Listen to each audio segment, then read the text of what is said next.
Selamat datang, ketemu lagi di Orak Arik SKI. Obrolan acak tapi menarik. Wah, ini sudah datang.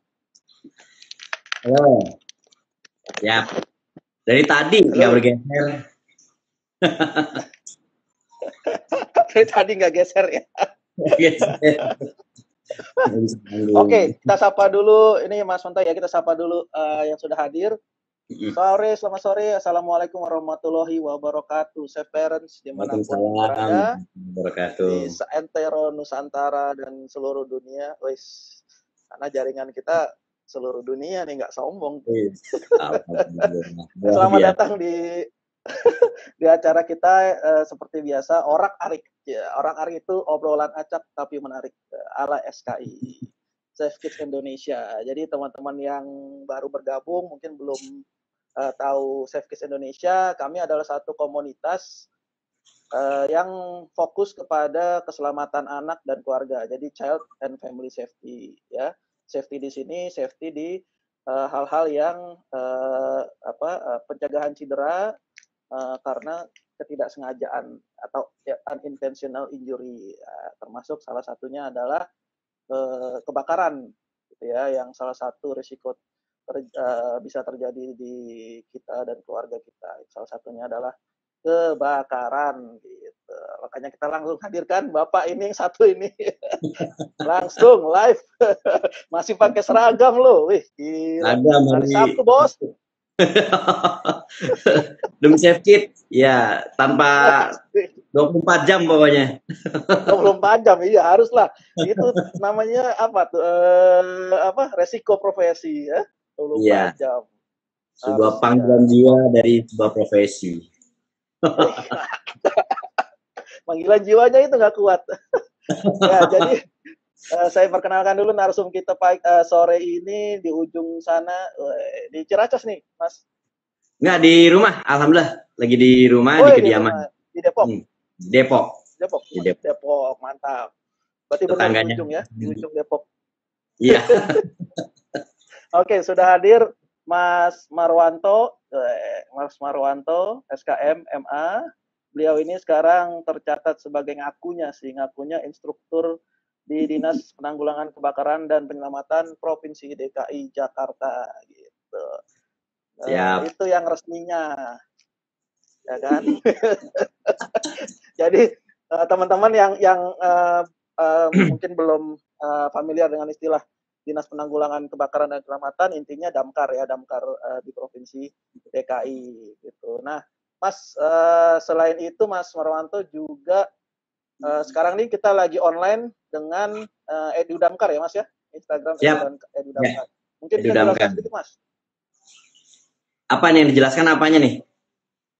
Edu Damkarnya lah, sama sampean juga boleh, silakan. Oke, baik. Assalamualaikum warahmatullahi wabarakatuh. Gimana kabarnya Safe Parent seluruh Indonesia dan dunia ya, tentunya tadi disampaikan oleh Mas Wahyu. Saya itu manggil Mas Wahyu. Kalau mungkin teman-teman punya tuh Mas Billy gitu ya. Karena saya pertama kali di benak saya itu namanya ya Wahyu gitu kan. Oke, baik. Saya jelaskan dua hal ya, yaitu tentang pemadam dan juga tentang Edu Damkar. Jadi pemadam kebakaran itu yang tadi disampaikan, mungkin orang belum familiar tentang istilah nama penanggulangan kebakaran dan penyelamatan. Nah, itu adalah sebuah nomenklatur atau sebuah nama dari instansi kami. Dahulu namanya Barisan Pemadam Kebakaran, kemudian berubah menjadi kebakaran. Kemudian berubah lagi menjadi Dinas Penanggulangan Bencana, Dinas Pemadam Kebakaran dan Penanggulangan Bencana, dan sekarang menjadi Dinas Penanggulangan Kebakaran dan Penyelamatan. Dan rencananya mau ganti lagi tuh Mas, jadi Dinas Pemadam Kebakaran dan Penyelamatan. Nah, ini Pak Menteri sudah menandatangani itu untuk Permendagrinya, dan seluruh Indonesia akan sama namanya. Jadi ya nanti kalau ketemu di Papua, di Jakarta, di Medan, semuanya akan sama.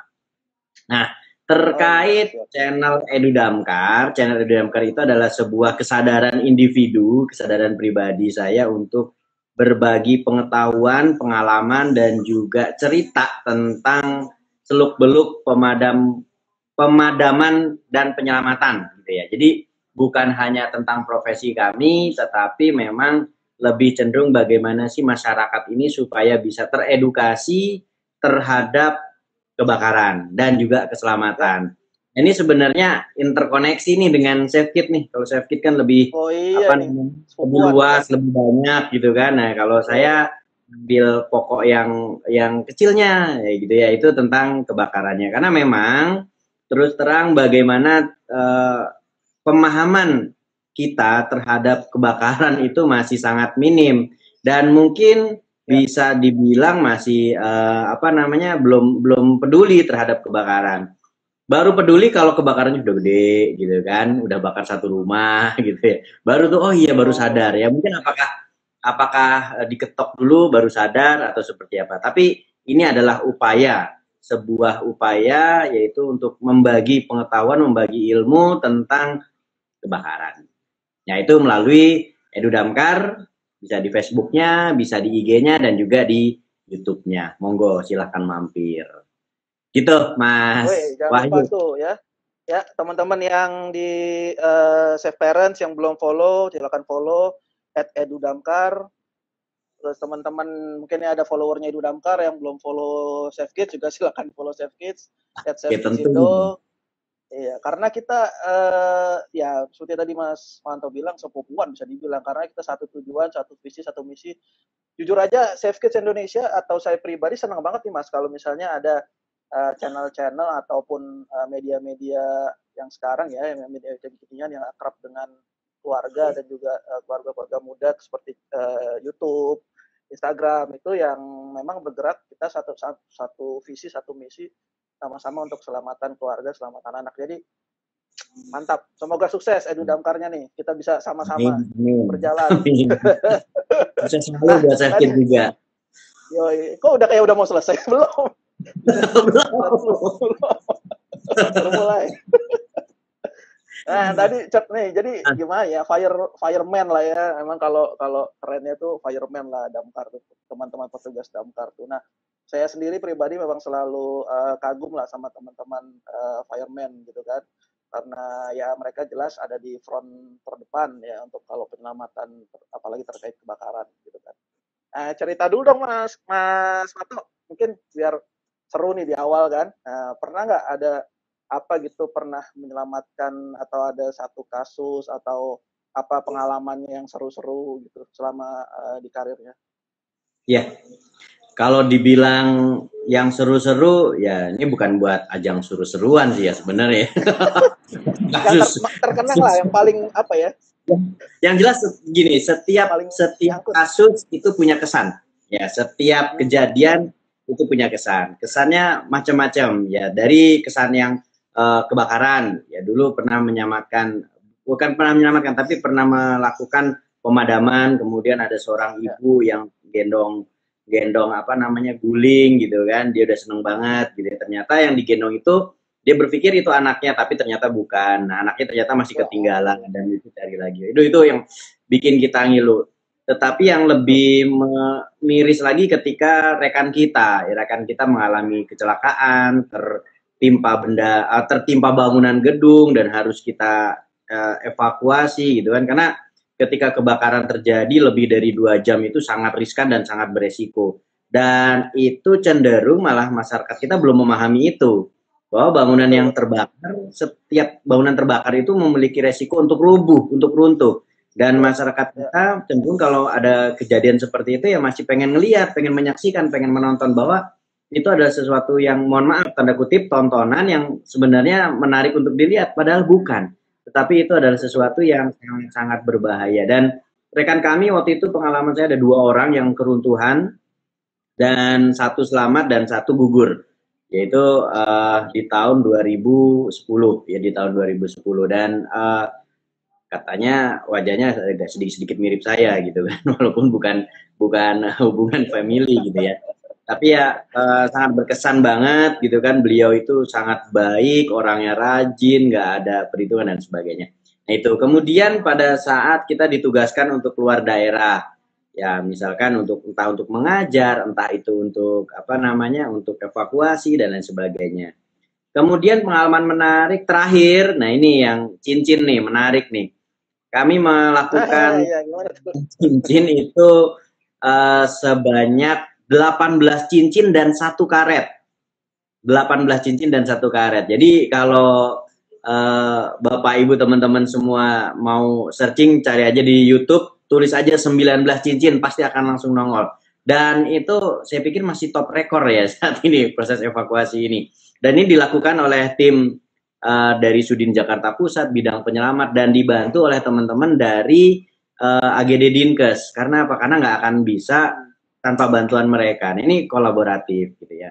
Kemudian Mas Manto, saya potong dulu nih, mungkin ada yang ya. belum nyambung. Cincin kenapa? Oh iya, iya. Cincin. Jadi gini, cincin itu seorang apa namanya bapak-bapak ya. Beliau gemar mengenakan cincin gitu. Jadi ada 3 cincin, ada 3 jari. Batu. Dan 3 jari ini dia memasukkan cincin sebanyak 19. Sampai bagian jari yang mana ya? Yang sini, yang tengah ya, saya lupa nih. Ini sampai membengkak sehingga bisa dilepas. Dan itu harus dipotong gitu ya. Harus dipotong karena kalau nggak dipotong nggak akan bisa lepas gitu kan. Dan itu perlu kolaborasi. Bukan jarinya tapi cincinnya yang dipotong. Oh. Iya, banget. Kita nggak yang jelas dong. untuk potong cincin nih ya. Jadi cincinnya mau nggak mau kita potong dan alhamdulillah sih bisa lepas gitu. Dan alhamdulillahnya bapak tersebut sangat apa namanya tenang pada saat proses pelaksanaan itu gitu ya. Nah itu sih banyak sih kesannya Mas, termasuk ini apa namanya nyelamatin anjing. Nah itu juga malam takbiran gitu kan, lebaran malam-malamnya dipanggil sama warga karena ada anjing liar yang mengganggu apa namanya di warga, menggonggong dan kita diminta bantuan untuk menyelamatkan itu. Dan itu pemadam kebakaran itu melakukan pekerjaan yang notabene kebutuhan daripada masyarakat.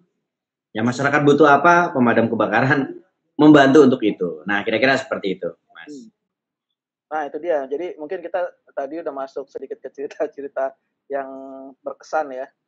Sebenarnya nih Mas, dengan bahasa yang gampangnya lah ya, nggak usah terlalu teknis. Tugasnya apa sih? Oke, pemadam kebakaran itu ada 4 tugasnya. Yang pertama pencegahan pemadaman, pencegahan kebakaran, maaf, pencegahan kebakaran. Yang kedua pemadaman, yang ketiga penyelamatan, dan yang keempat adalah apa namanya pemberdayaan masyarakat. Nah mungkin kita lebih cenderung melihat pemadam kebakaran itu ya madamin. Padahal ada yang tidak kelihatan nih sama masyarakat, yaitu pencegahan dan pemberdayaan. Nah, keberhasilan daripada pemadam kebakaran itu adalah bagaimana upaya menurunkan tingkat resiko atau tingkat kerugian dari kejadian kebakaran. Karena kalau nurunin kebakaran menjadi 0 kayaknya sih agak sulit gitu ya. Gitu. Jadi tugasnya itu Mas kira-kira. Ada pemadaman, penyelamatan, dan pemberdayaan masyarakat. Saya sambil ngetik penyelamatan dan pemberdayaan ya terakhir ya. Pemberdayaan masyarakat, betul. Pemberdayaan, oke, pemberdayaan. Nah jadi sangat luas ya sebenarnya karena ya memang untuk orang awam mungkin saya juga kalau nggak dikasih taunya cuma pemadaman aja gitu kan, ada kebakaran artinya reaktif ya kan, artinya reaktif. Ya, kalau sifatnya adalah mitigasi kalau kebakaran sudah terjadi ya cuma pemadaman itu kan hanya mengurangi loss-nya ya Mas ya. Jadi memang sudah terjadi gitu kan. Betul. Jadi supaya gimana datangnya teman-teman pemadam supaya nggak ya mungkin satu rumah jadi habis atau malah menyebar gitu. Tapi ternyata ada fungsi lain yaitu pencegahan juga preventifnya, penyelamatan, rescue-nya dan pemberdayaan. Berarti pemberdayaannya apa nih Mas? Training. Nah, jadi begini.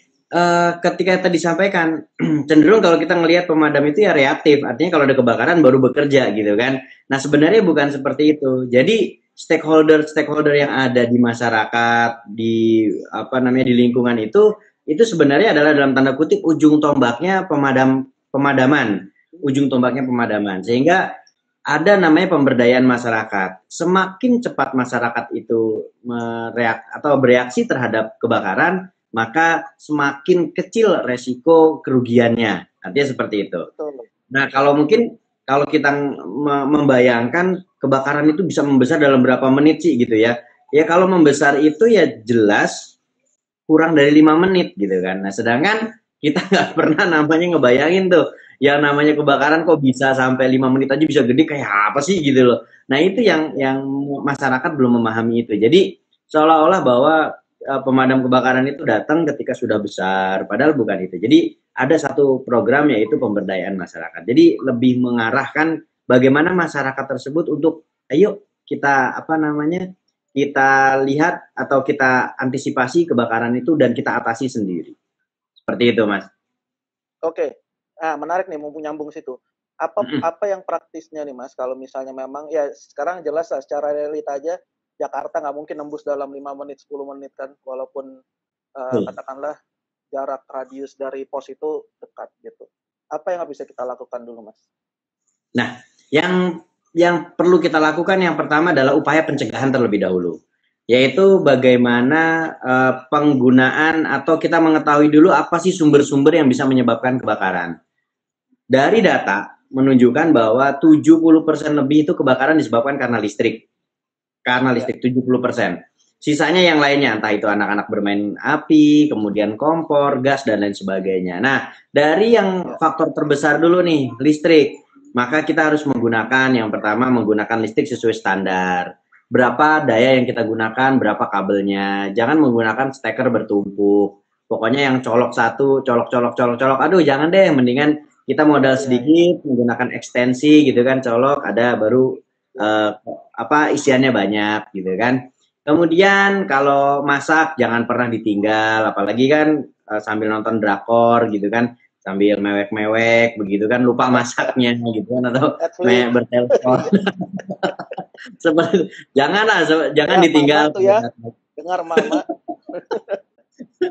Nah itu jangan mama, kita aja udah mulai keracunan ya sama drakor kan gitu.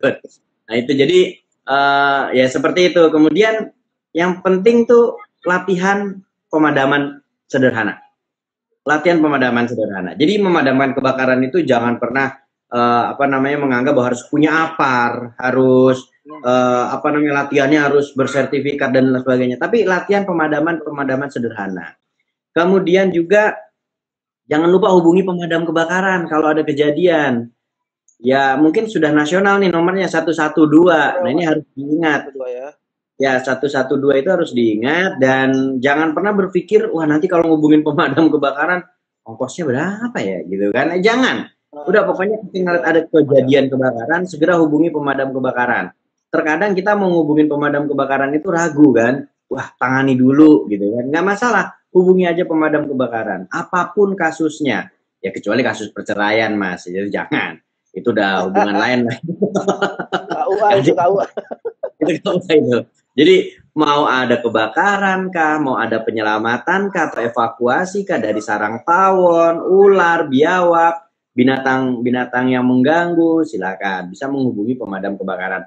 Bahkan kan sekarang sedang pandemi seperti ini. Nah kami pun juga punya tupoksi khusus yaitu melakukan penyemprotan dan juga pemulasaran. Itu bagian daripada perintah gubernur seperti itu. Gitu Mas. Jadi jangan ragu ngubungin 112. Oke, nah kebetulan lagi ngebahas tadi statistik sedikit, saya juga lagi buka ini jakartafire.net itu punya damkar DKI. Gimana Mas, putus? Ada website jakartafire.net. Ini punya damkar DKI kan Mas, punya Dinas Penanggulangan Kebakaran Kecamatan. Iya. Nah, ini teman-teman bisa lihat di sini kalau kita buka statistik sangat update. Saya salut juga karena biasanya ya mohon maaf tapi kalau website dari instansi resmi kadang suka nggak update gitu Mas ya. Nah, tapi ini alhamdulillah update. Jadi ada statistik 2020 di sini yang menunjukkan bahwa memang betul kata Mas Manto, listrik itu 640 kejadian ya, paling besar. Di atas dia posisinya di atas, lalu ada rokok, ada kompor, nomor 2 lain-lain nggak tahu apa nih lain-lainnya, nomor 3 kompor, terus sama rokok ya. Nah tuh, jadi punya alasan lagi nih ibu-ibu untuk larang bapaknya ngerokok ya kan.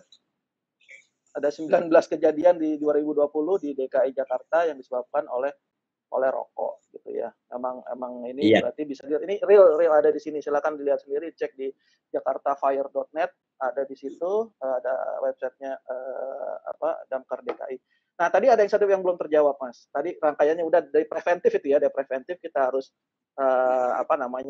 kalau Mas Manto ini kebetulan juga member terhormat dari Safe Kids Indonesia. Jadi akrab juga dengan saat kita punya metode yang namanya anak itu, amati bahayanya, nilai resikonya, ambil tindakan dan komunikasikan. Jadi tercakup semua tuh ada di situ. Amati bahayanya, Mas Manto tadi udah bilang bahayanya apa aja di rumah, listrik, ya kan. Terus kadang listrik ini juga, Mas, kita sering yang belum populer di masyarakat adalah kalau kita naikin daya, ya kan, naikin daya itu Ya, sebenarnya juga, betul. ya kan, sebenarnya semua kabel atau peralatan listrik yang berhubungan itu harus dicek dan mungkin harus diganti karena mungkin tahanannya bisa saja beda dan sebagainya. Nah, itu yang kita kadang suka belum tahu. Nah, oke, itu dari bahayanya. Resikonya tadi udah jelas, ada bisa kebakaran kecil, bisa kebakaran besar. Ambil tindakan tadi termasuk salah satunya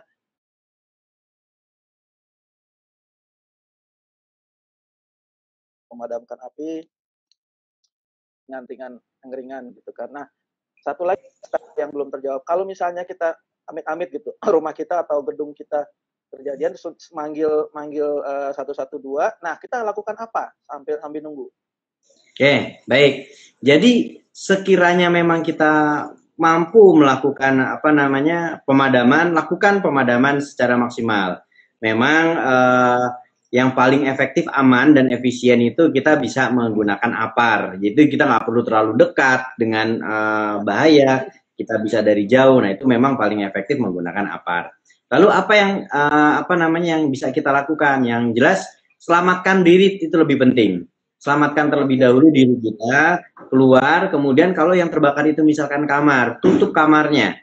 Tutup kamar, jangan dibuka, jangan dibiarkan terbuka. Jadi tutup kamar, tutup ruangannya, upayakan sedemikian mungkin tertutup dan upayakan celah-celah yang ada itu harus tertutup. Misalkan, biasanya kalau pintu di bagian bawah itu ada ada celah. Nah, itu upayakan ditutup menggunakan kain kalau memang kita nggak bisa memadamkannya. Tapi kalau memang ada upaya kita untuk melakukan pemadaman, lakukan upaya pemadaman. Tapi yang paling penting adalah kalau kita sudah melihat ada namanya flashover gitu ya, Mas Wahyu. Flashover tuh jadi kebakaran itu sudah membesar, panasnya sudah tinggi, udah kita nggak bisa mampu, APAR itu udah nggak mempan, maka harus kita lakukan antisipasi seperti itu.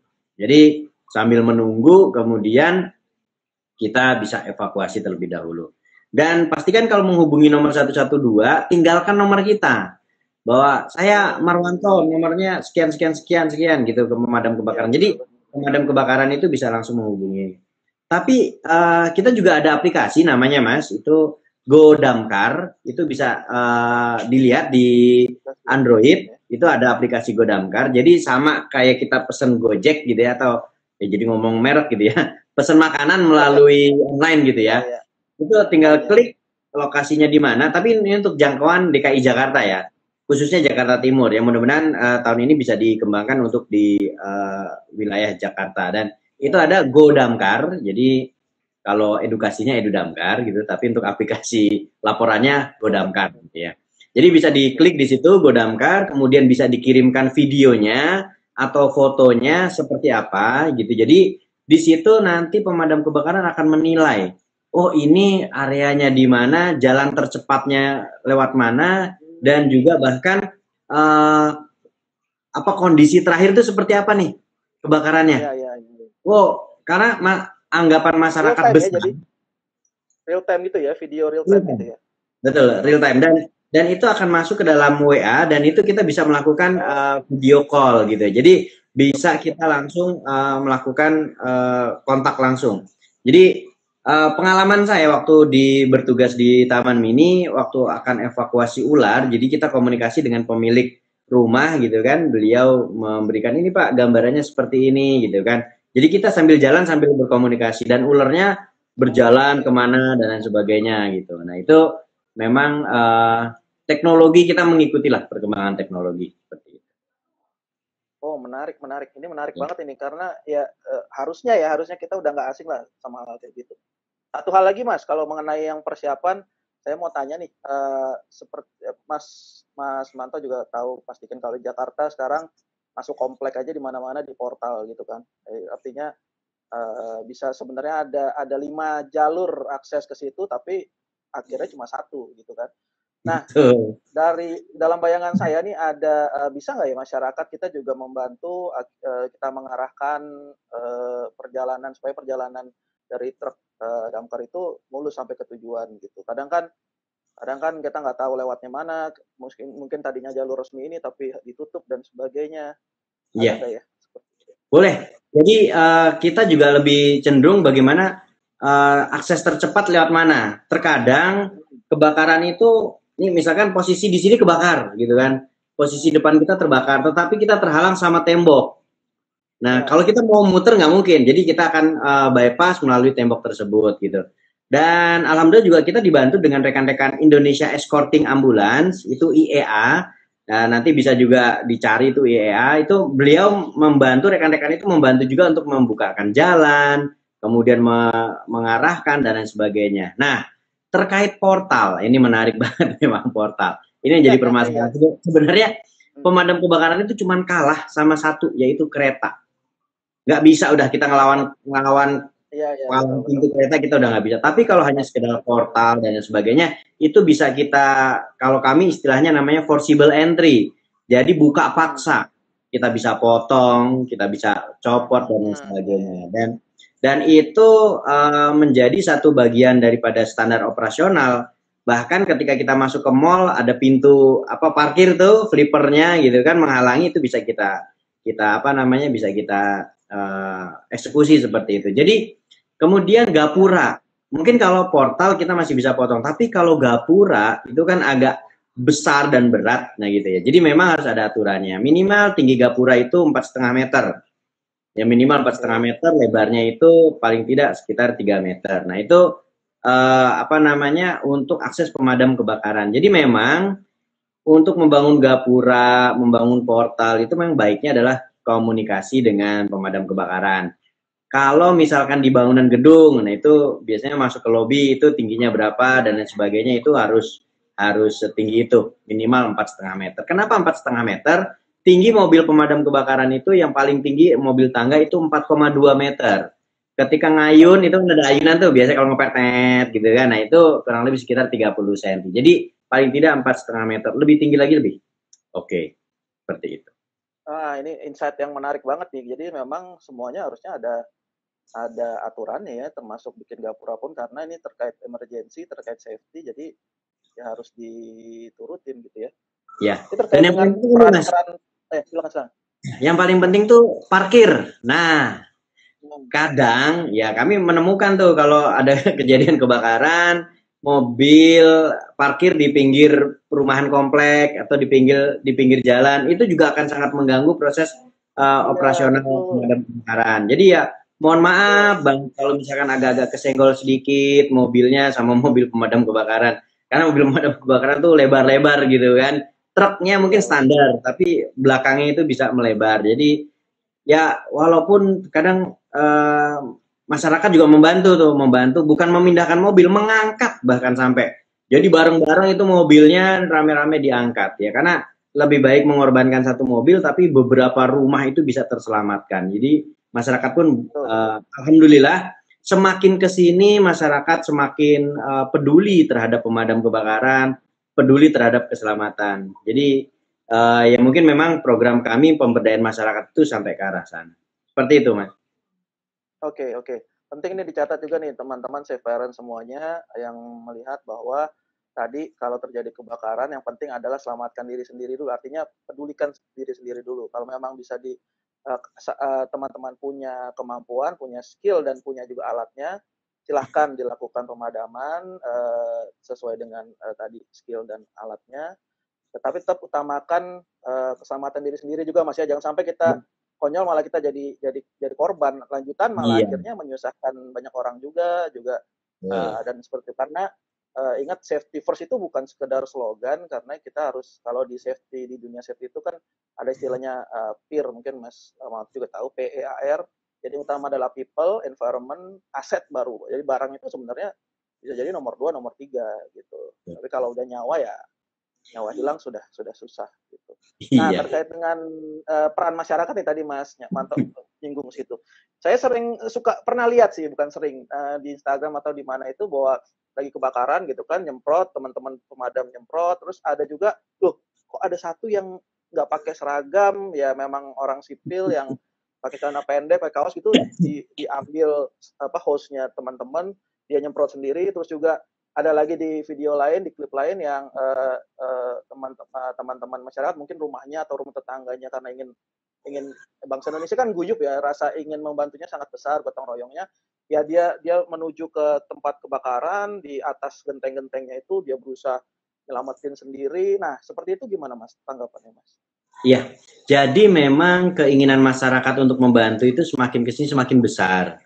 Nah, tetapi memang Dinas Penanggulangan Kebakaran dan Dinas Pemadam Kebakaran yang lainnya itu punya program yang namanya Balakar. Balakar itu apa? Balakar itu adalah Barisan Laskar Pemadam Kebakaran, atau istilahnya sukarelawan lah, sukarelawan pemadam kebakaran gitu ya. Mungkin kalau di Jakarta saat ini yang dimaksud dengan Balakar itu mungkin sudah agak bergeser, tetapi di daerah-daerah itu banyak sekali Balakar. Yang paling ngetren banget adalah di Kalimantan.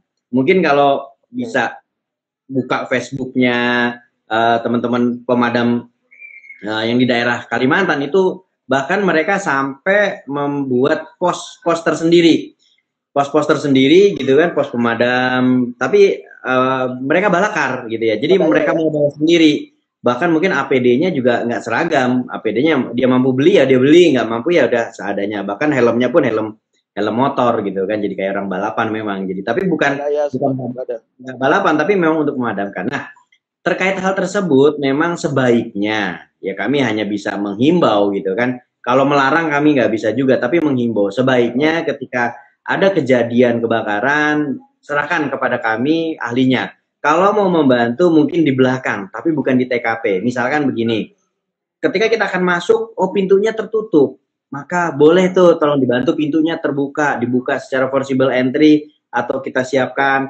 Atau misalkan jalannya harus muter, maka boleh lewat jendela tetangga, selangnya masuk lewat rumah dan lain sebagainya. Itu jauh lebih aman. Bukannya kami tidak senang dibantu, tapi ada resiko besar di sana.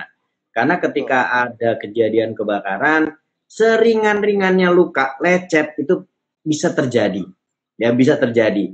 Bahkan yang sering kami temui yaitu listrik. Ketika di tempat kebakaran itu listrik terkadang masih juga nyala, masih on. Jadi ketika kita megang temboknya, kita memegang bendanya, nggak memegang kabel, tapi memegang itu kita kesengat listrik.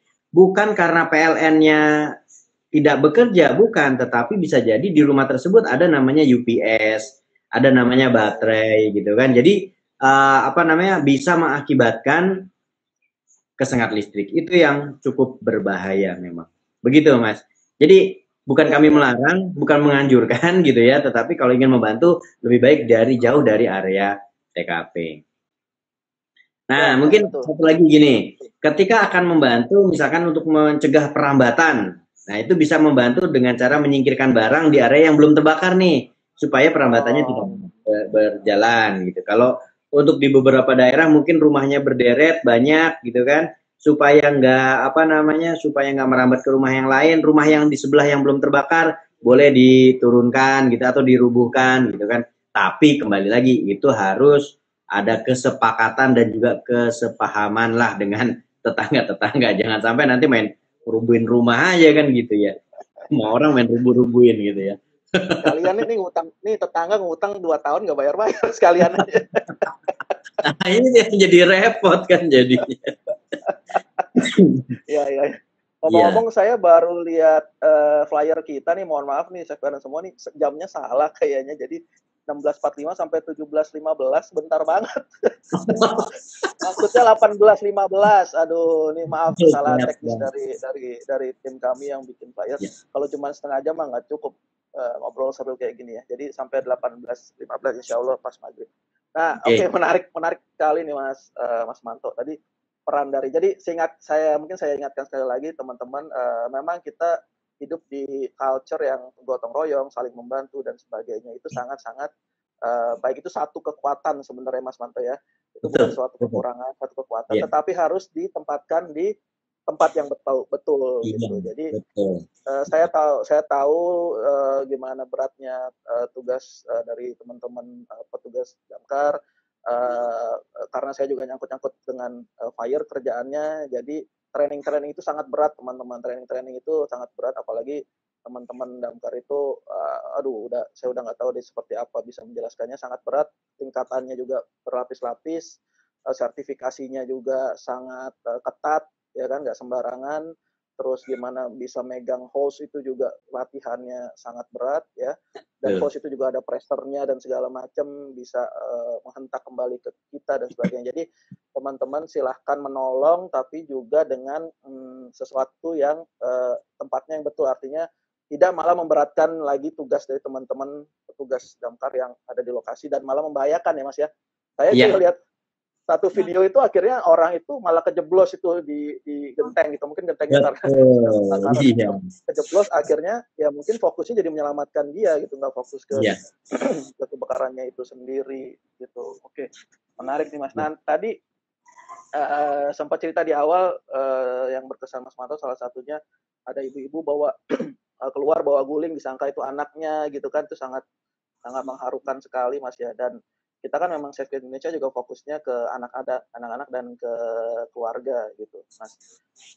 Saya browsing udah beberapa lama sih, udah dulu sering tuh kita temukan berita bahwa anak-anak itu banyak yang sebagai agen safety agent gitu. Jadi kalau contohnya saya tadi baru browsing lagi, ada di Amerika itu anak 5 tahun dia menyelamatkan seluruh keluarganya dari kebakaran. Gitu kan, ya ada anak 10 tahun, ada anak 8 tahun, dia mungkin mencium api, atau mungkin dia juga sadar tanda-tanda kebakaran itu seperti apa ya. Namanya anak-anak mungkin hidungnya masih polos ya, masih sensitif. Kalau kita kan udah banyak macam-macamnya nih. Nah, akhirnya mereka bisa jadi agent of change, apalagi agent of safety, menyelamatkan seluruh keluarganya. Yang saya lihat ini menyelamatkan 9 anggota keluarganya gitu, karena dia tahu kebakaran, dia bangun, dia ambil adiknya yang masih 2 tahun, keluar, dia balik lagi ke dalam ngambil anjingnya, terus dia di luar, dia bangunin pamannya yang tinggal di sebelah, tetangga, akhirnya bisa menyelamatkan satu keluarga. Di rumahnya ada 9 orang kayak gitu. Nah, kalau tadi nyangkut ke edukasi nih Mas, dengan juga nyangkut ke anak-anak ini seperti apa Mas? Iya, jadi memang harus dikenalkan sejak dini terhadap resiko-resiko bahaya kebakaran yang mungkin timbul. Ya mungkin tidak menakut-nakuti terhadap misalkan gini, tidak menakut-nakuti terhadap bau gas. Ya, walaupun gas sebenarnya nggak bau ya, tapi kita ngomong bau gas lah gitu ya. Kalau bau gas ini harus ngapain sih? Jangan langsung ditakut-takuti. Oh nanti kalau bau gas tuh nanti bisa kebakaran, bisa ini gitu ya. Itu malah justru malah menimbulkan satu pandangan yang berbeda terhadap anak. Tapi kalau mencium, kalau kamu mencium bau gas, kamu harus ngapain? Jangan lupa kalau kamu keluar dari kamar, listrik dimatikan. Jadi edukasi seperti itu. Kemudian kalau kita keluar, tolong ingatkan ayah, ingatkan bunda untuk kompor bagaimana, sudah mati atau belum. Kemudian listrik dicabut-cabut seperti itu. Jadi ke anak seperti itu. Kemudian ketika bermain, nah contohnya adalah ketika bermain kembang api gitu kan, bermain korek dan lain sebagainya, upayakan supaya didampingi dengan orang tua. Berikan edukasi di sana. Kalau main jangan di kamar ya, jangan di dalam ruangan lah ya gitu kan. Atau kalau dia senang bermain lilin gitu kan dan lain sebagainya gitu kan. Nah itu juga perlu disampaikan. Jadi memang penggunaan penggunaan kata, penggunaan perilaku dan contoh bagi kita itu sangat benar-benar bermanfaat dan juga membantu kita. Yang tadi disampaikan oleh Mas Wahyu tadi tentang seorang anak yang bisa menyelamatkan seluruh anggota keluarganya, bisa didampingi seperti itu. Nah, itu memang betul sekali. Dan ya ini pengalaman dari saya pribadi gitu ya, ketika bundanya lagi masak sambil main handphone gitu kan, anak saya yang kecil gitu tuh suka ngingetin, Bun, lagi masak, Bun, jangan main handphone terus. Nah, misalkan gitu. Yang cewek ya? Bunda memang ngeh gitu kan. Nah, itu yang kadang jadi apa namanya? Ya jadi warning juga gitu, jadi alarm juga buat orang tua seperti itu. Jadi memang harus dikenalkan. Dan monggo dipersilahkan Bapak Ibu silahkan berkunjung ke pos-pos pemadam kebakaran. Ya mobilnya lucu-lucu kok, warnanya juga menarik, merah-merah kan gitu ya. Ya kalau mau sambil wisata ke Taman Mini, kalau memang sudah bisa dibuka, sambil main sepeda pagi-pagi, mampir ke pos Taman Mini, di sana ada museumnya juga, itu jadi bisa beredukasi di sana. Itu ada taman edukasi, kemudian juga ada museum edukasi di sana. Jadi bisa lah sambil memperkenalkan gitu kan ke apa namanya ke anak-anak kita tentang bahaya kebakaran. Kemudian juga apa namanya supaya kita ini lebih apa memberikan contoh ya, misalkan di komplek atau di perumahan gitu kan, yuk latihan tentang pemadaman misalkan gitu, hal-hal yang ringan ya, menggunakan apa namanya menggunakan karung kah atau menggunakan handuk kah gitu kan, ini kalau kompor seperti apa dan lain sebagainya. Nah ketika ada latihan seperti itu, ajak anak kemudian supaya bisa melihat, walaupun mereka nggak mempraktekkan, tapi paling tidak di benaknya itu akan lebih lebih apa namanya lebih terngiang gitu, lebih tercatat gitu. Betul. Ibaratnya kan kayak kertas putih ya Mas. Kalau kita kan udah kayak kertas dulu. Coret-coret, dihapus, direjek-rejek, tulis lagi. Ya gitu sih. Gitu Mas kalau menurut pendapat saya seperti itu. Oke. Ya. Ini menarik ya. Jadi memang satu stigma di masyarakat yang mungkin juga dulu yang angkatan kita Mas Manto ya dikenalkan oleh orang tua kita juga bahwa api itu bahaya gitu. Api itu bahaya, kebakaran jelas resiko. Tetapi sekarang kan sebenarnya bahwa api itu adalah elemen natural yang memang ciptaan Tuhan, yang memang ada, ya kan, dan tidak bisa kita hindari karena kita hidup pasti menggunakan api dari zaman prasejarah dulu kan. Nah, baik itu untuk memasak, untuk menyalakan kehangatan dan sebagainya. Jadi gimana caranya nih Safe Parents untuk bisa memperkenalkan api sebagai elemen alam itu, tapi dengan cara yang edukatif, dengan cara yang menarik, dengan cara yang tidak membahayakan, gitu kan. Juga skill-skill anak-anak seperti menyalakan korek itu kan penting ya Mas ya. Misalnya anak kita sudah berumur, saya nggak tahu, mungkin 7-8 tahun udah harus bisa nyalakan korek. Udah bisa, misalnya saya juga kemarin ngajarin anak nyalakan lilin dengan korek apa?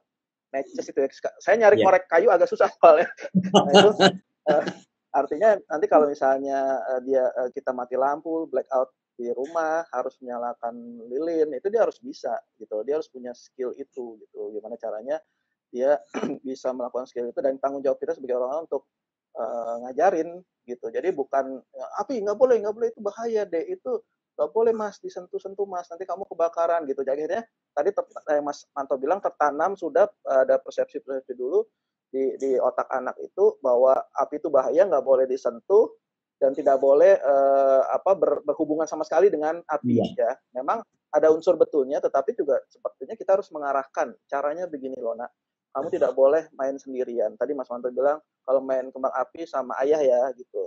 Terus kalau saya main kembang api sama anak, saya memang agak lebay sih. Saya ada ember di situ, apar saya taruh juga. Terus baru dia main di halaman rumah juga gitu kan, juga kembang api gitu kan. Nah ya, tapi mungkin itu bisa berbekas juga, betul Mas. Jadi setiap kita main juga dia selalu tanya, ayah mana aparnya gitu kan, mana. Iya, betul. Iya, jadi memang harus ditanamkan sejak dini Mas ya, untuk seperti itu ya. Betul. Ya bahkan kalau saya sendiri sih, saya di pengalaman ini, ada apar baru nih bentuknya spray, kamu mau coba nggak gitu ya. Jadi kita beli gitu kan, kita beli kemudian bakar kertas gitu kan. Ini makanya gimana? Lah mainannya. Bapaknya mainan api. Jadi ya hal-hal yang kayak gitu yang nanti ternyata kalau dia lihat barang ini, bentuknya begini gitu ya. Ya kalau dia bahkan sempat nanya juga bahwa ini kok ada apa yang bentuknya bulat kayak bola, ada yang bentuknya kayak pipa, itu dia. Jadi Jadi memang harus disampaikan. Termasuk kalau misalnya kita jalan-jalan ke mall gitu kan, atau Nah, ketika kita nginep hotel gitu. Yang pertama kali saya selalu ingatkan, nah itu jalan keluar. Nah ini exit. itu Ini darurat gitu. Jadi ketika kita masuk ke kamar, kita tengok dulu kiri kanannya nih. Oh exitnya ya kemana? betul. Ini kemana gitu. Jadi supaya ketika ada bahaya juga kita bisa apa namanya bisa bahkan sampai nanti kalau nggak ketemu Ayan nih, misalkan kita gelap gitu, Nah, nanti kita ketemunya di ya, lobi ya, atau di depan sini ya gitu. Jadi harus sudah sampai ke sana gitu. Jadi ketika dia lari kemana-mana, kita nggak nyari, kita ada titik temu gitu ya, ada titik kumpul lah gitu kan. Meeting pointnya tuh ada gitu. Jadi betul. bisa di apa namanya, bisa diinduksi hal-hal yang positif seperti itu gitu.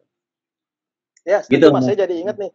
Mungkin bisa diterapkan juga masukan buat chef parent semua. Contohnya ya, tadi Mas Manta tuh sama persis sama saya. Jadi kalau saya sama keluarga ke mall, anak-anak dari kecil juga udah familiar sama Apar. Kita biasanya bikin games Mas, karena anak-anak kan seru-seruannya tuh games gitu. Mereka Ya, juga jadi seru gitu.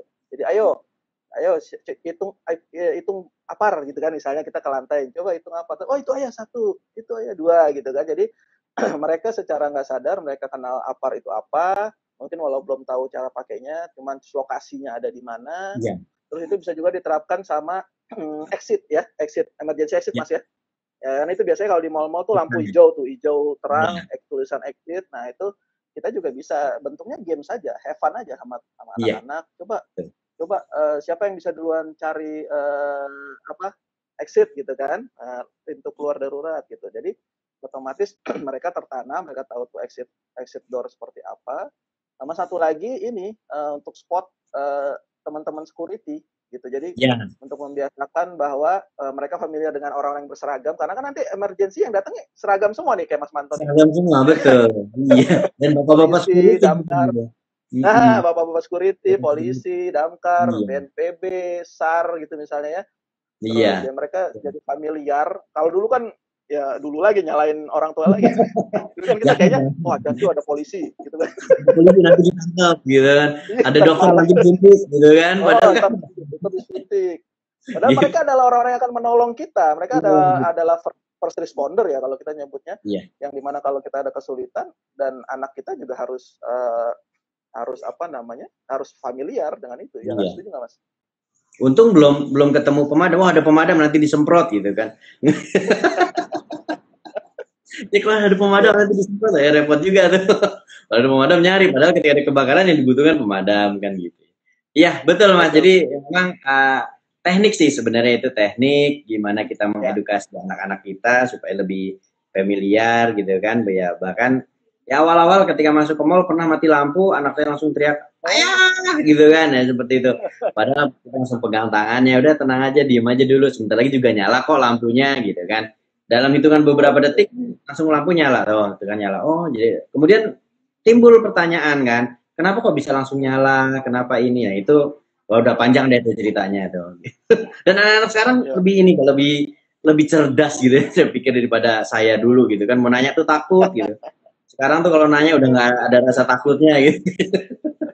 Sebenarnya kita sih dulu sama Mas, rasa namanya anak-anak secara fitriah itu kan ingin tahunya Iya, besar ya kan, pengen rasa apa namanya tahu. curiosity-nya besar. Cuman kalau dulu mungkin orang tua udah ngapain nanya-nanya gitu. Kalau kita sekarang kan mungkin karena udah ada ilmu parenting lebih ini ya, lebih lebih komprehensif. Jadi kan oh ya kita Iya. tanggepin. Mungkin ya nyalain orang tua lagi, kualat lah saya. Ya ini sangat menarik chef parents kalian apa namanya pemirsa orang arik, kalau ada mau pertanyaan silakan, atau ada komentar atau ada cerita-cerita yang seru berkesan tentang kebakaran gitu ya, itu silakan, atau hampir hampir kebakaran gitu.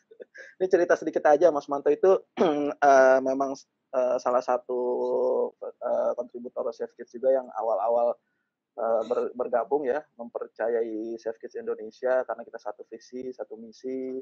Kita pernah apa namanya? Kan di rumah saya waktu itu Mas ya, kita Ya, main-main api dengan anak-anak gitu. Jadi silakan aja tuh teman-teman Chef Parent semua, nggak seserem tampangnya kok teman-teman pemadam kebakaran ini baik hati. Kalau kita bisa apa namanya bisa minta ajarkan gitu kan, edukasi, diundang gitu kan, diundang ke RT RW gitu Mas ya, mungkin Boleh. bisa juga gitu kan. Iya. Boleh DM ke saya di EduDamkar atau ke Safe Kids, kapan kita tinggal kita apa namanya kita ini aja lah, kita edukasi lah pokoknya itu. Nah ini Mas Wahyu, jadi gini, mungkin teman-teman atau masyarakat belum memahami pemadam kebakaran itu sebenarnya ada di bawah instansi mana sih gitu ya. Jadi tadi di beberapa daerah dalam negeri. Ya, di beberapa daerah itu memang pemadam kebakaran ada yang berdiri sendiri, yaitu menjadi satu dinas tersendiri, tapi juga ada yang ada di bawah BPBD ataupun instansi lainnya. Jadi sifat daripada dinas pemadam kebakaran itu masih sifat kedaerahan, dalam tanda kutip bahwa dinas kami itu masih ada di bawah pemerintah daerah. Berbeda dengan TNI Polri, kalau TNI Polri itu memang ada di nasional, artinya komandonya satu gitu kan, jenderalnya satu. Nah kalau di dinas pemadam kebakaran itu jenderalnya atau komandonya masih sesuai dengan daerah masing-masing. Jadi mungkin bagi yang Severan yang ada di Jakarta udah jelas, oh dinas pemadam kebakaran. Tapi kalau ada yang di daerah lainnya bisa jadi ada di bawah BPBD. Jadi mungkin logonya ada lambang logo BNPB atau BPBD, tapi dia mobil pemadam kebakaran gitu kan. Walaupun mobilnya sih akan sama, warnanya merah gitu ya. Kalau di Indonesia nggak ada mobil pemadam kebakaran warnanya pink gitu, merah tapi agak muda gitu, nggak ada gitu ya. Tapi kalau di negara lain ada gitu. Pemidi mikirin Mas kalau pink. jadi warnanya itu akan sama ya, warnanya akan sama. Iya. Gitu Mas Wahyu. Kalau tadi di awal nih, saya jadinya tadi cerita tentang anjing kan di awal, kan sempat viral tuh populer tuh video yang ular gitu kan ditolongin teman-teman damkar.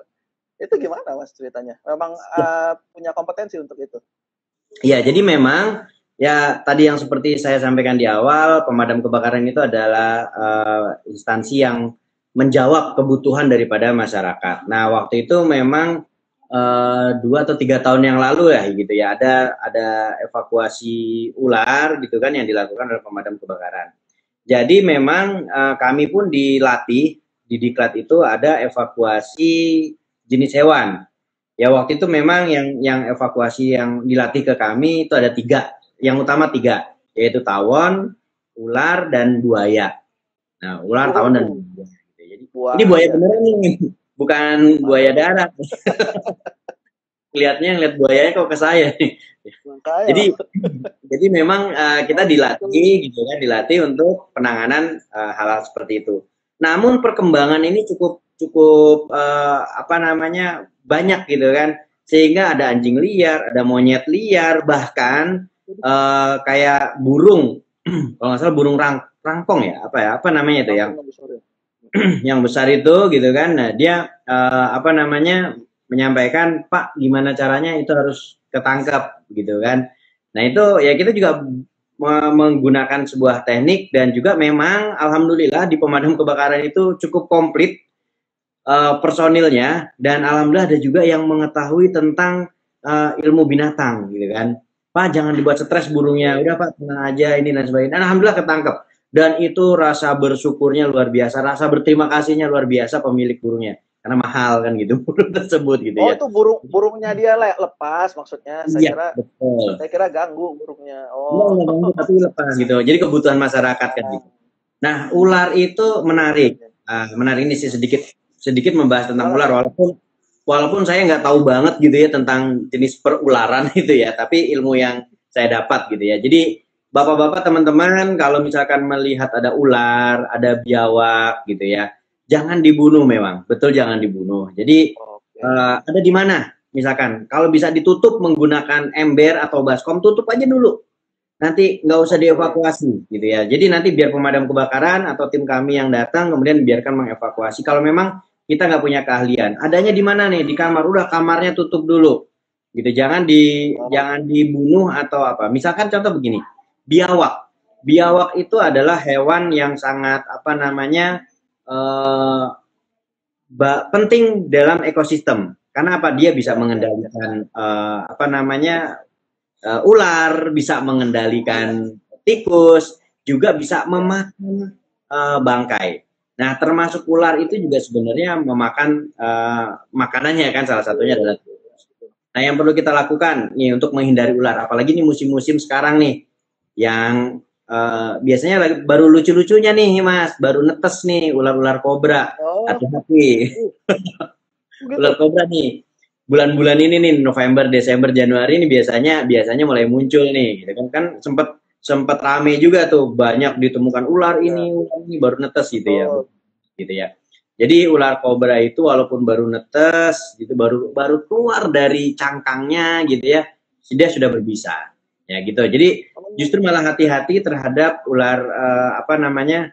Ular yang baru netes. Kalau yang kobra yang sudah besar itu ya ibaratnya dia udah pengalaman lah. Tapi kalau yang baru netes kan belum tahu nih gitu ya. Jadi newbie. Iya, newbie lah gitu. Nah intinya kalau kita ketemu ular pertama ya jangan langsung buru-buru lari, diem aja dulu. Karena ular sejatinya kan dia mencari sesuatu yang bergerak gitu ya. Dan diem aja dulu. Kemudian upayakan kalau memang bisa diamankan, amankan, jangan dibunuh, jangan diburu, amankan aja gitu ya. Biarkan nanti ahlinya yang akan mengambil. Dan jangan menumpuk puing di sekitar rumah. Karena kalau menumpuk puing akan ada tikus di sana dan ular akan menganggap itu makanan dan akan membuat sarang dan ada di situ. Jadi menjadi satu permasalahan. Jadi upayakan tidak menumpuk puing. Kalau misalkan di lingkungan rumahnya rumputnya mulai tinggi ya dipapras, dikurangi supaya ular-ular tersebut nggak ada gitu ya. Hati-hati di Jakarta itu yang lebih sering adalah kobra dengan sanca. Ya, sanca. Nah, ini persepsi kita kan wah kalau ada ular pasti makan gitu kan, makan. Emang betul. Kemampuan ular memakan itu ya 10 kali lipat daripada, jadi gini, ular itu dapat memakan mangsanya itu sebesar 10 kali kepalanya besarnya. Jadi kalau kepalanya segini ya berarti tinggal dihitung tuh kira-kira seberapa tuh. Nah itu jadi jangan heran kalau ada orang yang masuk sampai dimakan ular gitu kan, atau seperti apa ya, memang sangat mungkin karena memang kemampuannya seperti itu. Gitu Mas. Kalau disulingin bisa nggak disulingin? Ya. Pakai suling bisa. Kayak di film dong gitu ya, pakai suling. Kayak di India gitu. Mau nggak aja kalau mau apa namanya ngobrol-ngobrol dengan pencinta ular gitu, kali binatang juga bisa nanti. Gitu Mas Wahyu. Itu kan berarti pemahaman kita lagi, balik lagi. Jadi ada benang merah di sini dari culture kita, dari mindset kita ya, dari tadi termasuk salah satunya kan kadang kita gemes tuh mungkin masih masyarakat ya ngelihat ular itu berbahaya terus langsung dibunuh gitu kan, dimatikan. Tapi kan dalam satu hal tadi saya dengar yang bisa saya catat dari Mas Wanto, satu ular itu kan juga dia predator yang sebenarnya ada berguna di apa namanya segitiga makanan ya. Iya. Ya, bagian dari makanan.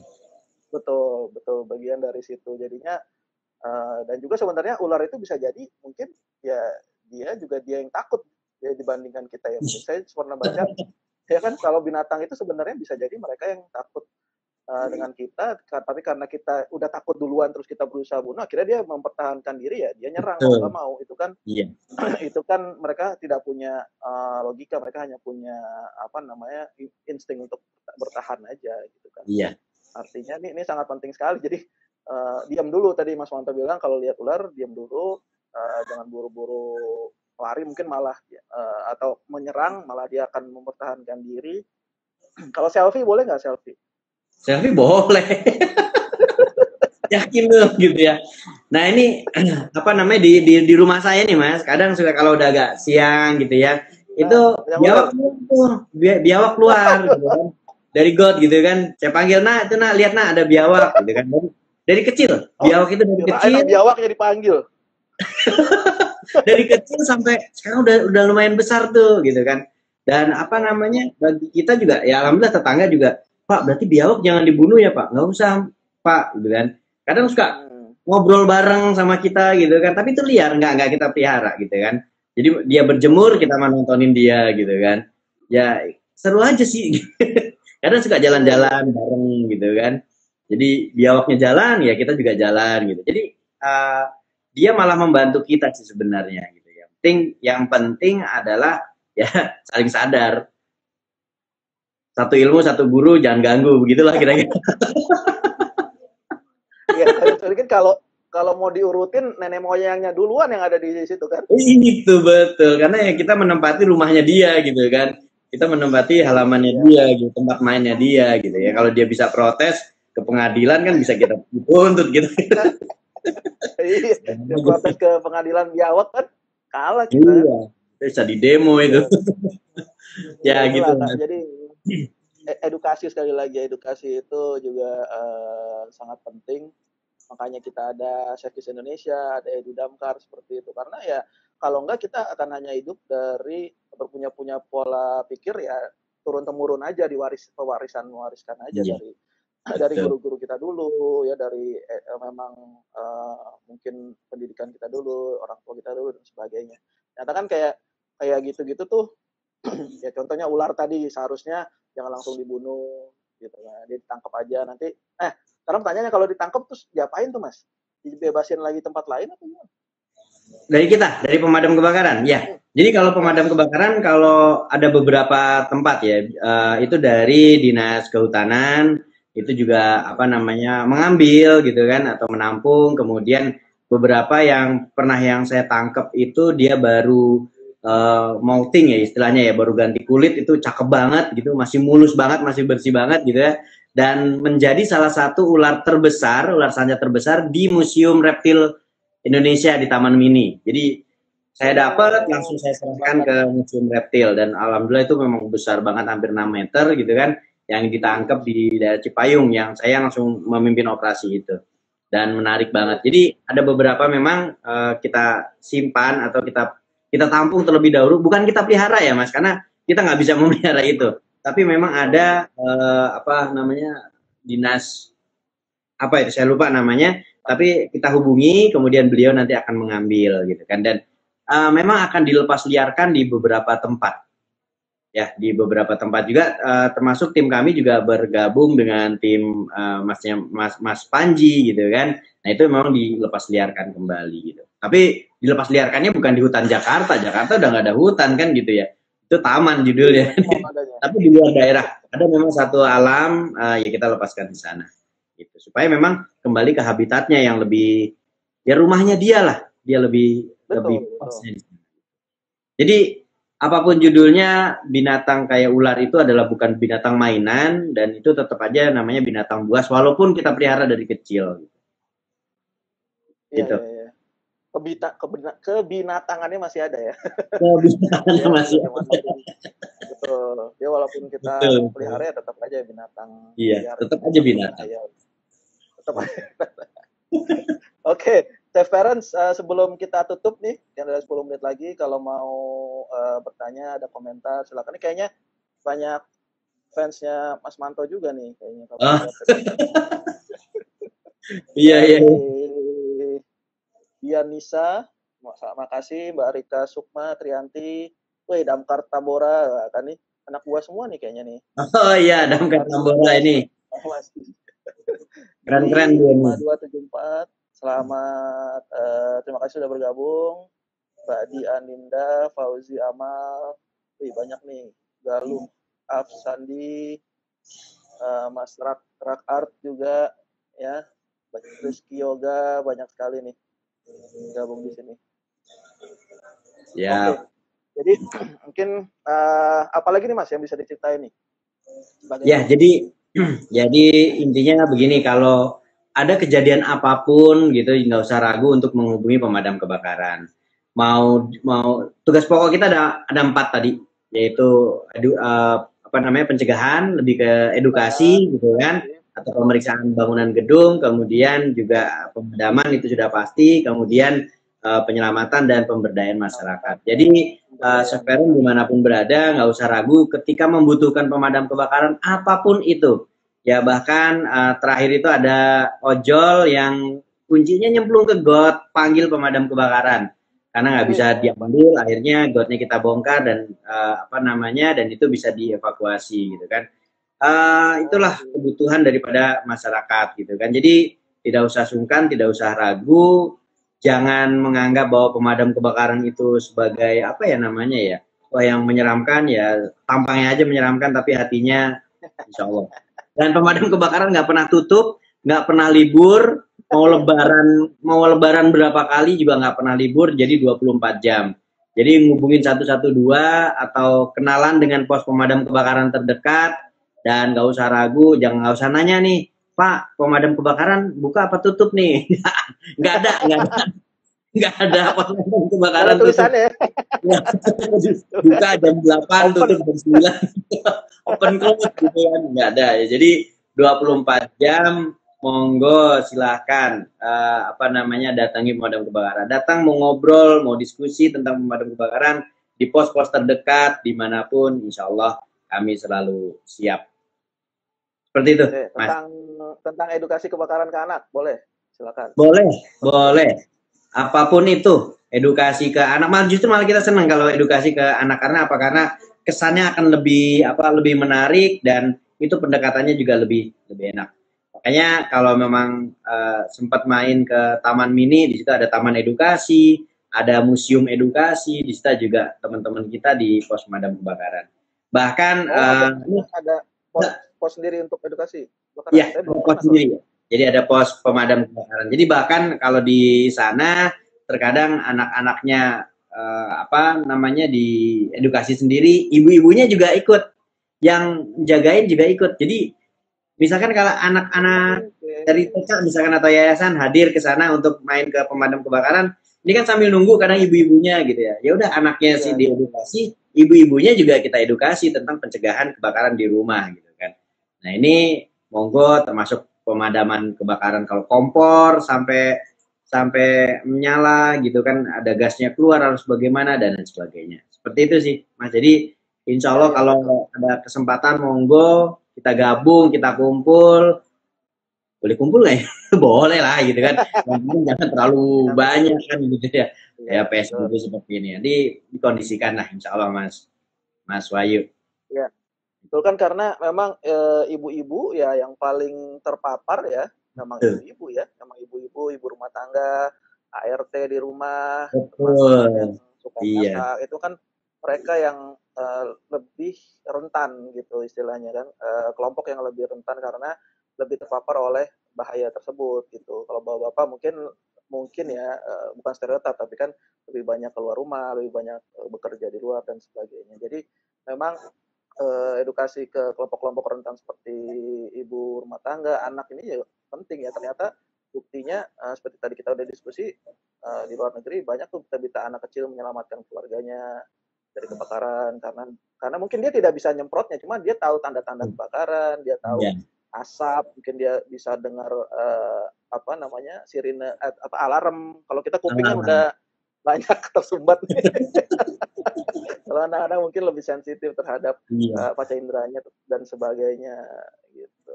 Terus poin-poin yang lain adalah ya tadi masyarakat, teman-teman semua, saya parents, kita bisa membantu pemadam kebakaran dengan cara-cara yang memang membantu mereka untuk mencapai lokasi lebih mudah, lebih cepat, memberikan akses lebih baik ke TKP gitu kan. Tapi tidak mengganggu tugas pemadam kebakaran itu sendiri gitu. Karena teman-teman pemadam ini sudah tersertifikasi, sudah di training, tidak sembarangan megang hose, menyalakan hidran dan sebagainya. Jadi kita bantu dengan cara lain seperti tadi, tapi dengan tidak mengganggu jalannya tugas teman-teman ya Mas ya, petugas. Iya, betul. Terus poin lain juga nomor darurat ya Mas, 112 itu semua kedaruratan ya, nggak hanya kebakaran aja ya. Bukan hanya kebakaran. Jadi ada kebutuhan ambulan, kebutuhan keamanan ketertiban, kebutuhan pemadaman, kebutuhan penyelamatan, bahkan misalkan ada genangan air, nah itu bisa call 112. Jadi nanti itu ada PPSU yang akan menangani itu. Jadi nomor 112 itu namanya call daruratnya di DKI Jakarta, di Depok juga, di rumah saya, di wilayah saya juga nomor 112. Kayaknya nasional, sudah nasional. Sepertinya nasional ya, kalau nggak salah Ya, sih nasional. Cuman mungkin memang ada beberapa daerah yang punya nomor sendiri mungkin ya, kalau nggak salah sih Bandung atau saya lupa deh. Jadi jangan percaya sama saya. Cuma kalau nggak salah seperti itu. Tapi ingat 112 nggak kalah sama 911 lah. Kalau kita tahunya cuma 911 doang, kuno lah. Sekarang kita udah punya 112 yang terpercaya, reliable, bisa diandalkan. Oh, itu Mas ya. Iya. Oke, kalau gitu kalau tidak ada pertanyaan, tidak ada tanggapan, seru banget nih. Akhirnya kita kesampaian juga nih Mas. Utangnya lunas nih, utang soalnya udah lama nih. Iya.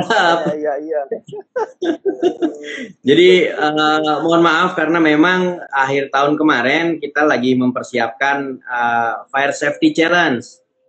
Oh iya, mantap. Ya, Fire Safety Challenge ini adalah sebuah lomba untuk para pengelola gedung terlebih dahulu. Para safety manager di DKI Jakarta. Nah, ini bisa dilihat di jakartafsc.com. Itu ada jakartafsc.com. Itu apa namanya websitenya untuk rencana kegiatan di tahun 2021. Monggo Mas Wahyu. Saya cari ya? jakartafsc.com. Itu monggo kalau fsc.com ya. Iya. jakartafsc.com. Jadi nanti monggo kalau akan bergabung ke kegiatan atau ke lomba tersebut dipersilakan. Ini bagian daripada edukasi juga, bagian daripada pembinaan kita terhadap pengelola gedung dan masyarakat supaya kebakaran itu nggak melihat oh ini pandemi. Jadi kalau pandemi kebakaran ntar dulu deh gitu, nggak bisa begitu. Jadi mau pandemi tetap namanya kebakaran memang apa namanya bisa saja terjadi dan memang tahun 2020 menurun sekitar 33% kalau nggak salah dari kejadian tahun sebelumnya. Oke, menurun ya? Menurun. Data menarik loh karena kan kita sering di rumah ya dengan pandemi ini, sering masak-masak gitu kan, sering melakukan kegiatan di rumah. Nah, kalau menurun ya berarti alhamdulillah gitu kan. Berarti mungkin kesadaran masyarakat memang sudah meningkat atau gasnya habis Mas, masak mulu. Ya, banyak faktor ya. Kita yang kita belum teliti sampai ke sana korelasinya seperti apa gitu. Yang jelas upaya-upaya salah satu pemberdayaan masyarakat tadi. Kita sering woro-woro ke masjid-masjid gitu kan ya, termasuk upaya pencegahan kebakaran gitu. Oke, siap. Ditunggu kolaborasi yang nyatanya. Semoga 2021 ini 2021 ini kita bisa kolaborasinya baik online maupun offline lebih baik lagi. Safety Indonesia dengan Edu Damkar maupun dengan teman-teman Damkar di seluruh Indonesia. Makasih banyak Mas Manto. Sama-sama Mas Wahyu, sama-sama. Atas waktunya. Salam buat istri. Udah lama ketemu. Nih. Ada di sebelah. Juga. Dari awal sampai akhir ada di sini. Wah, mendampingi ya, itu benar-benar secara harfiah mendampingi. Iya. Oke, kalau gitu kami tutup acara ini. Terima kasih buat yang sudah gabung. Insya Allah ada rekamannya. Ingat tadi 112, Mas Manto juga ada Edu Damkar. Jadi semakin dekat sama masyarakat. Tidak ada lagi stigma menakutkan atau menyeramkan atau susah dihubungin atau segala macam. Pokoknya lihat aja ini. Friendly face kayak gini kok, ya kan? Imut-imut gini, kayak Komo. Masa kita takut? Mas Manto, makasih banyak. Siap, sama-sama. Semoga sukses semuanya. Salam buat teman-teman di lapangan. Hati-hati selalu. Safety first ya. Ingat keluarga nunggu di rumah. Jangan terlalu semangat. Oke. Terima kasih teman-teman semua. Chef Feren. Teman-teman. Terima kasih. Oke, kita tutup. Assalamualaikum warahmatullahi wabarakatuh. Selamat sore. Waalaikumsalam warahmatullahi wabarakatuh.